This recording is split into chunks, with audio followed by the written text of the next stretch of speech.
parmi les meilleurs souvenirs, je dirais qu'il y a Plogoff, j'étais un peu jeune à l'époque, la signature de la Charte européenne des langues minoritaires par Jospin,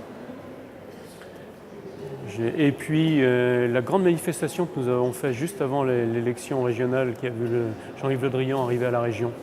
On avait, le mouvement culturel breton avait fait une grande manifestation, 15 000 personnes dans les rues de Rennes.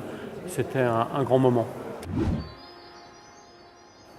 Ma télévision régionale idéale, ce serait une télévision publique régionale de plein exercice, qui pourrait avoir des émissions qui soient à la fois en langue bretonne et en langue française, et qui émettent toute la journée. Un peu dans les modèles que nous avons, par exemple, alors au Pays Basque, ce n'est pas une seule chaîne de télé qu'ils ont, c'est 4. Enfin, je dirais toutes les régions d'Europe ont leur chaîne régionale, et il me semble que ça devrait être le cas également en Bretagne.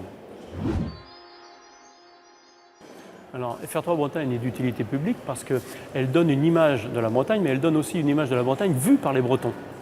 Ce n'est pas une image de la Bretagne vue par Paris, par exemple. Parce que quelquefois, quand on regarde le 20h, on a l'impression d'avoir un journal France 3 Île-de-France plutôt qu'un journal national.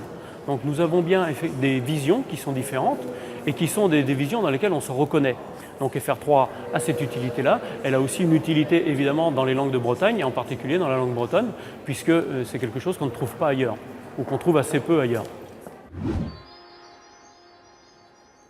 Ce que je souhaite à France 3 Bretagne, c'est de devenir une chaîne régionale, publique, de plein exercice. C'est clair ça, non ?